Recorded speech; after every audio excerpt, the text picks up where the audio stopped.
ಧರ್ಮಸ್ಥಳದಲ್ಲಿ 100ಕ್ಕೂ ಹೆಚ್ಚು ಶವಗಳನ್ನು ಹೂತಿಟ್ಟ ಆರೋಪ ಏನಿತ್ತು ಅನಾಮಿಕ ವ್ಯಕ್ತಿಯಿಂದ ಈ ಬೆನ್ನಲ್ಲೇ SIT ಫಾರ್ಮ್ ಆಯಿತು. SITಯ ಕಾರ್ಯವ್ಯಾಪ್ತಿ ಬಗ್ಗೆ ಅನೇಕರಿಗೆ ಪ್ರಶ್ನೆಗಳಿತ್ತು.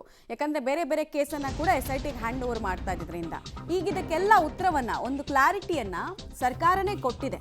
ಹೇಗೆ ಅಂದರೆ SITಗೆ ವಿಶೇಷ ಅಧಿಕಾರ ಕೊಡೋದ್ರ ಮೂಲಕ ತನಿಖಾ ತಂಡವನ್ನು ಪೊಲೀಸ್ ಠಾಣೆ ಅಂತ ಘೋಷಣೆ ಮಾಡಲಾಗಿದೆ. ತುಂಬ ರೇರಲ್ಲಿ ನಡೆಯೋ ಘಟನೆ.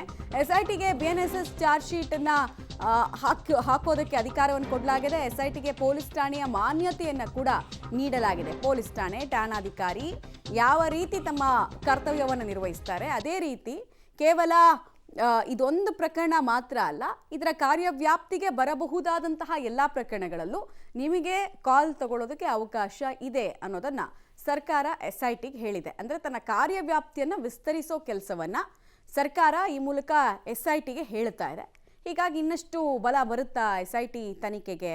ಈಗ ಏನೇ ಅಧಿಕಾರ ಕೊಟ್ಟರು ತನಿಖೆಗೆ ವೇಗ ಸಿಗೋದು ಎಲ್ಲಿ ಹೇಳಿ? ಗಟ್ಟಿ ಸಾಕ್ಷ್ಯ ಸಿಕ್ಕಾಗ, ಅಥವಾ ಕರೆಕ್ಟ್ ಆಗಿರುವಂತಹ ದೂರುದಾರ ಮುಂದೆ ಬಂದಾಗ, ಅಥವಾ ಕರೆಕ್ಟ್ ಆಗಿರೋ ಸಾಕ್ಷಿ ಬಂದಾಗ. ಇಲ್ಲಾಂದರೆ ಯಾವ ವಿಶೇಷ ಅಧಿಕಾರ ಕೊಟ್ಟು ಏನು ಪ್ರಯೋಜನ? ಹೊಳೆಯಲ್ಲಿ ಹುಣಸೆಹಣ್ಣು ತೊಳ್ದಂಗಲ್ವಾ ಅನ್ನೋದು ಒಂದು ಪ್ರಶ್ನೆ ಬರುತ್ತೆ. ಬಟ್ ನೋಡೋಣ. ಇಲ್ಲಿ ತನಕ ಅಂತೂ 11ನೇ ದಿನದಲ್ಲಂತೂ ಏನು ಕಾರ್ಯಾಚರಣೆಯಲ್ಲಿ ಫಲ ಸಿಕ್ಕಿಲ್ಲ. ಡೀಟೇಲ್ಸ್ ಕೊಡ್ತಾರೆ ದೀಪಕ್ ಜೈನ್. ಈಗ SITಯ ಕಾರ್ಯವ್ಯಾಪ್ತಿಯನ್ನು ದೊಡ್ಡದು ಮಾಡಬೇಕು ಅನ್ನೋ ನಿಟ್ಟಿನಲ್ಲಿ ಒಂದು ಕ್ಲಾರಿಫಿಕೇಶನ್ನ ಸರ್ಕಾರನೇ ಕೊಟ್ಟಂಗಿದೆ. ವಿಶೇಷ ಅಧಿಕಾರದ ಲಾಭ ಎಷ್ಟು ಮಟ್ಟಿಗಾಗುತ್ತೆ, ಯಾವ ಸತ್ಯಗಳು ಹೊರಗೆ ಬರುತ್ತೆ ಅನ್ನೋದಷ್ಟೇ ಪ್ರಶ್ನೆ. ತನಿಖೆಗೆ ಏನು ಬೇಕಾದರೂ ಅವಕಾಶಗಳು ಕೊಡ್ಬೋದು, ಅಧಿಕಾರ ಕೊಡ್ಬೋದು, ಬಟ್ ಸಾಕ್ಷಿ ಬೇಕಲ್ವಾ ಒಂದು ದೂರಿಗೆ? ಅದೇ ಸಿಗ್ತಾ ಇಲ್ಲ ಇಲ್ಲಿ ಅಂತ. ಇನ್ಯಾವುದನ್ನು ಕೊಟ್ಟು ಏನು ಪ್ರಯೋಜನ? ಖಂಡಿತ ಈ ತರದ ಒಂದು ಗೊಂದಲ ದಕ್ಷಿಣ ಕನ್ನಡ ಜಿಲ್ಲಾ ಪೊಲೀಸರು, ಬೆಳ್ತಂಗಡಿ ಸರ್ಕಲ್ ಮತ್ತು ಧರ್ಮಸ್ಥಳ ಪೊಲೀಸ್ ಠಾಣೆ ಮತ್ತು SITಯ ನಡುವೆ ಒಂದು ಕೋಆರ್ಡಿನೇಷನ್ನ ಕೊರತೆ ಆಗ್ತಾ ಇತ್ತು. ಪ್ರಮುಖವಾಗಿ ಇಲ್ಲಿ ತಪಾಸಣೆ ವೇಳೆ ಸಿಕ್ಕಂತಹ UDR ಮೃತದೇಹ ಏನಿದೆ, ಆ UDR ಅನ್ನ SIT ತಗೋಬೇಕಾ ಅಥವಾ ಧರ್ಮಸ್ಥಳ ಪೊಲೀಸ್ ಠಾಣಾ ವ್ಯಾಪ್ತಿಗೆ ಬರಬೇಕಾ ಅನ್ನುವಂಥದ್ದು ಕನ್ಫ್ಯೂಷನ್ ಆರಂಭ ಆಗಿದೆ.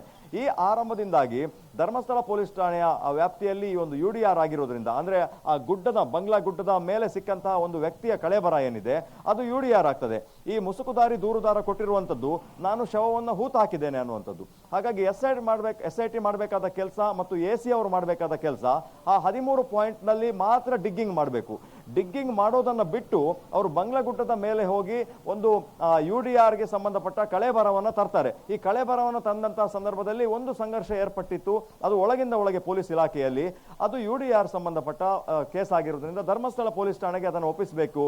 ಆತನ ಡಿಗ್ಗಿಂಗ್ ಕೆಲಸ ಏನಿದೆ ಅದನ್ನ ಮಾತ್ರ ಮಾಡಬೇಕು ಅನ್ನುವಂಥದ್ದು. ಈ ವಿಚಾರಕ್ಕೆ ಸಂಬಂಧಪಟ್ಟ ಹಾಗೆ ಪ್ರಣಬ್ ಮೊಹಂತಿ ಅವರು ದಕ್ಷಿಣ ಕನ್ನಡ ಜಿಲ್ಲೆಯಲ್ಲಿದ್ದಾಗ ಒಂದು ಮೀಟಿಂಗ್ ಮಾಡಿದ್ರು ಮತ್ತು ಕೆಲವಾರು ಸಾಕ್ಷಿಗಳು ಬರ್ತದೆ.